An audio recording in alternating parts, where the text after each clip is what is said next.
Hello everyone, I am Grace, the scheduling coordinator for NJ4S Union Hub, and today we'll be continuing our February webinar series with our prevention consultant, Bintou Ndoye. She will be presenting healthy relationships as mental health prevention. Some information about her. Bintou Akeisha Ndoye is the prevention consultant at Prevention Links, serving the NJ4S Union Hub. With a strong commitment to community health, Bintou focuses on making a valuable difference in underserved populations. She holds a Bachelor of Science in Public Health with a concentration in community health education and a Master of Public Health with a focus on health systems, administration, and policy. These qualifications underpin her expertise in public health and policy. Outside of her professional life, Bintou enjoys drawing, painting, and graphic design, which enhances her ability to convey health concepts creatively. So I will now let Bintou take over. Right. Thank you for that. Hey everyone. So today we're going to be talking about love shouldn't hurt. And we're going to talk about how we love, connect, and communicate directly and how it impacts our mental and emotional well-being. So first, why this matters. So when you hear the word relationship, think to yourself, what comes to mind first? What is the first feeling? Maybe an experience that you've experienced or something that you went through. What comes to mind? Relationships can be a source of joy. It sometimes can also be stress, and it can be fear and sometimes harm in some aspects, in some situations. But early education helps prevent unhealthy patterns before they become normalized. So the focus today is going to be on teen dating violence, but this goes beyond the scope of just teen dating. I believe this could just go for everyone in any relationships sense. So teen dating violence isn't just physical. It includes emotional, verbal, and digital and psychological harm. Many unhealthy behaviors are often mistaken for love or passion or caring. And early experiences shape future relationship expectations. So, what you endure in your upbringing or as you go through relationships is kind of like what you set forth in your mind or condition your mind to believe that what becomes normal. So, mental health and relationships, the connection between the two. So, healthy relationships, they support your self esteem, your emotional regulation, sense of safety and belonging. And unhealthy relationships can contribute to anxiety, depression, isolation, and chronic stress. Emotional safety isn't optional; it's your foundation to your mental well-being. So, the things that you go through is kind of just sets balance of who you are, and the things that negatively affect that will negatively affect you. So what is a healthy relationship? So we have respect, trust, communication, equality, support, and emotional safety. So with respect, that is really focusing on your boundaries, your opinions, your identity, respecting your autonomy of who you are and what you're allowing or what you're going to go for. Trust, so that's honesty, reliability, consistency, being honest with your person, communication, especially in times of disagreement, right? Because sometimes in times of disagreement, people may feel like they could deliver a message any kind of way to you or like speak to you out of turn, like any kind of way. And in this, with communication, we should want open, calm, and two-way communication where you're listening to actually register the information rather than listening to engage in argument. Equality, so sharing, decision making, support, encouragement, not control. And we're going to get into that a little bit more. Emotional safety, feeling secure with being yourself. And emotional safety is pretty big because it means that the way you express yourself without the fear of being shamed, threatened, or ignored or punished for it. And just to get into a little bit more about emotional safety, some signs of when you are in a relationship that does feel emotionally safe, you'll feel heard. You'll feel not afraid to say no to things that you don't want to do. Your feelings will be taken seriously, and conflicts won't turn into fear of breaking up, fear of anything physical. Conflicts will just be a conversation. Think about or comment below if you feel comfortable in the chat. I mean, in the comment section. If when thinking about your person, do you feel calm or do you feel anxious? And kind of analyze that for yourself. Even that's something I journal about personally when I'm in a relationship. Like, do I feel calm with this person? Do they make me feel emotionally safe? In that kind of way. So unhealthy relationships. So some signs to look out for is jealousy framed as loved. Sometimes people are like, oh, well, I don't want you to hang out with this person because I love you so much and I just don't want you to, kind of like in that sense, it kind of even plays on control. But it'll be framed as love, like, oh, well, I just love you so much. I just don't want you to do this.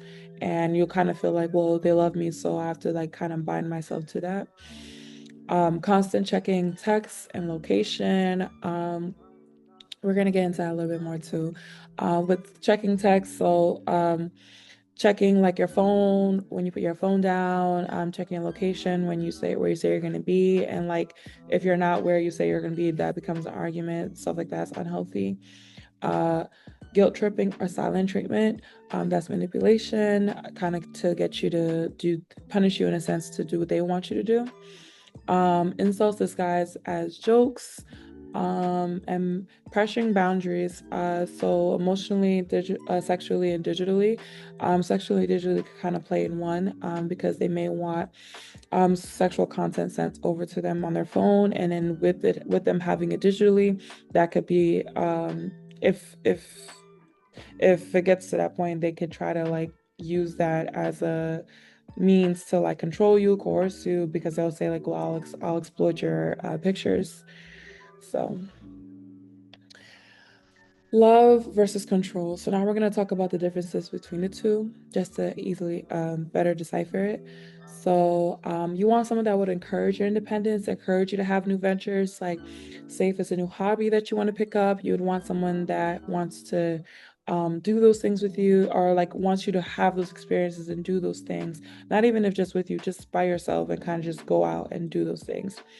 The opposite side of it would be isolation. So if they want to isolate you, they don't want you to go certain places, they don't want you to talk to certain people, they'll even try to keep you away from your family, friends, different social gatherings. So respect your boundaries, versus pushes or ignore your boundaries. So that's kind of self-explanatory. Respecting your boundaries, respecting your autonomy, things you say no to. And if they push or ignore your boundaries, so kind of just pushing through it and kind of manipulate you to get you to do what they want you to do, again, is another sense of control. They really want someone that wants to build your confidence and pour into you, rather than someone who creates fear and self-doubt and make you feel like you're less than. And that would inevitably bring down your self-esteem. You'd want somebody who listens to you rather than somebody who dismisses or manipulates you. And altogether, if love costs you your peace, then understand and be okay with that. It's too expensive. Nothing should cause you to not be able to sleep at night. A relationship with a person shouldn't cause you not to sleep at night, to fear your safety, to look over your shoulder for your surroundings. If love is costing your peace, then it's too expensive, and it's okay to not cash that check. Leave that where it's at. Okay. So now we're going to get into digital relationships and social media. So sometimes with digital relationships, there could be a sense of control that a person may want to put over you. And that can look like password sharing with a person. Now that I think could be a little bit on the both ends of the spectrum. Some people do like to share passwords, and it could be healthy, but a lot of times people will take that they have your password and they want to do whatever with it, whether if that's blocking people from your Instagram page, or however it is, just going through all your going through your messages, going through everything. So next one would be monitoring likes, follows, and posts, as a sense of control. So they would want to monitor what picture you're liking, whose picture you're under, watching whoever you follow and whoever follows you, and that could be a point of argument. And post control. So posting the stuff that you do post wants you to not like kind of like tell you to not post certain things, and stuff like that. And then we'll go into public embarrassment or online threats. So they may want to exploit your information again online, say if it's through an argument, they'll post about it online, or just use online as a sense of way to kind of attack you indirectly. And they could post certain threats. They could even post like sometimes in some extreme cases they could post self-harm threats that they would do to themselves and blame you for it and say that you're going to be for it, say that it's because of you. So in turn, everyone on the outside world who doesn't know the situation, doesn't know what's going on, is just going to have one perception and think that, well, you're to blame and you're the cause of all the issues. And just another thing to think about, or maybe even comment in the comment section. Do you guys think that your partner should have access to your phone? Would you let your partner have access to your phone? Do they already? And if so, how does that work for you? And do you find it healthy or not healthy? So now we're going to talk about the impact of unhealthy relationships to your mental health. So there will be a sense of control that your partner would want to put onto you, and in turn that you will feel stressed. And the stress can turn into anxiety. Anxiety turns into isolation and inevitably slow self-worth. And many teens sometimes don't realize that their mental health symptoms are connected to the relationship. They may think that, oh, well, they'll blame everything else, like what's else going on. Maybe school is too stressful, or maybe other aspects of their life may be too much, and they won't quickly pick up that it'd be that person that's making you stressed and making you feel all these feelings. So with that, we kind of want to talk about building healthy relationship skills. So with this, setting boundaries, standing firm on your no, and going for your non-negotiables. Like your non-negotiables really is a non-negotiable, is no conversation, and being able to walk away if somebody violates your boundaries and your non-negotiables. If somebody goes across what you're going for, what you will allow yourself to go through, it's okay to walk away from that. You want to be able to express your needs clearly, and without fear of repercussion or punishment. Say what it is that you feel that you need to be happy and content in that relationship. Yeah. And manage your conflicts without aggression. So to be able to have hard conversations without it turning into an argument, a screaming match, or cursing at each other, or even worse, like anything physical. How to have a healthy conversation and hear each other out, and how to progress forward. And I just want to emphasize again, knowing when to walk away. It's always okay to walk away from something that doesn't serve you, or something that isn't making you happy in the long run. You have to think that your mental health is so important. It controls the way you show up for everything, the way you show up to school, to work, to just your life with your family and your social surroundings. So protect your inner self, protect your inner happiness. And if anything is coming in your life that's causing you stress to that, walk away from that. Walk away from it. All right, so what to do when something feels wrong? So we want to normalize help seeking, normalize asking for help. Asking for help is a strength, not a weakness, because you're able to identify with yourself that something is wrong and that you need some sort of intervention, whether it be through anything. Um, so trust your feelings, your gut feeling. If something feels wrong, then it probably is wrong. We have that human instinct that if something feels wrong, our stomach will turn. Maybe we might have a headache, a stomach ache. Trust those feelings and know that that you can walk away from it. Talk to a safe person, somebody who listens to you, validates you, and um, will be able to help you through the situation that you feel like won't spread your information as a gossip, but it'll actually like listen and try to help you through it. Set or reinforce boundaries. Maybe sometimes we need to reevaluate ourselves, like what is our non-negotiables, or kind of like checking ourselves, like how does this make us feel, and is it okay to be, are we okay in this, or should we address this? Should we leave? Kind of like a check-in with yourself. And seek support if behaviors continue. So if abusive behaviors continue, definitely seek support, especially if you're a teen, through your school. You can talk to your counselors, your guidance counselors, your teachers, any adult in the school, really. And outside of that, there's other resources as well as the National Dating Abuse Hotline you can contact to have different support systems.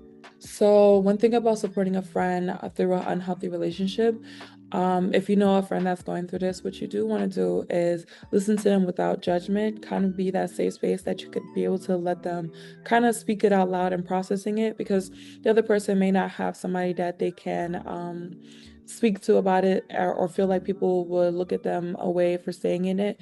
Um, so be that sense of person that they could speak to without judgment, and they can say how they're feeling, say how something is making them feel, validate their feelings, and encourage support. If it becomes too much, because as a friend, we could be there to listen, but there's only so much that we can do.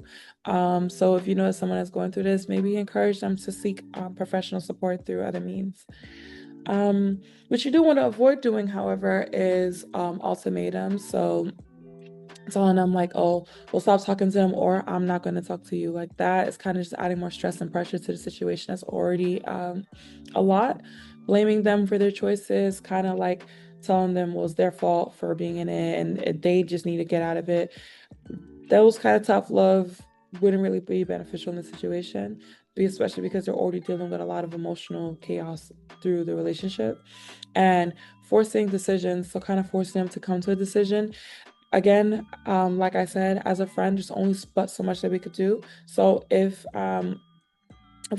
what you're doing is still not as helpful to your friend, and you see them going on a decline, emotional decline, then again, encourage that professional support for them. So some help and resources to um, truly understand your person. So you want to again tell them to go to a trusted adult, especially if they're a teen.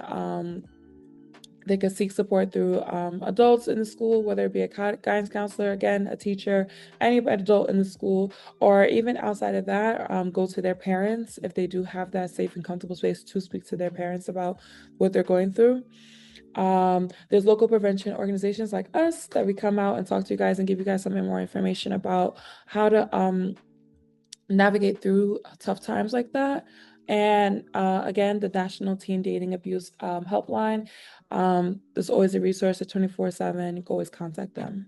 And just to kind of end off, I just want to encourage that, that love is a journey, and love should feel safe, supportive, and empowering. And healthy relationships protect your mental health, and prevention starts with education. So the earlier we're able to understand and see these things through, the better we can navigate ourselves through situations like that. And that comes to the end of my webinar with you all. Thank you.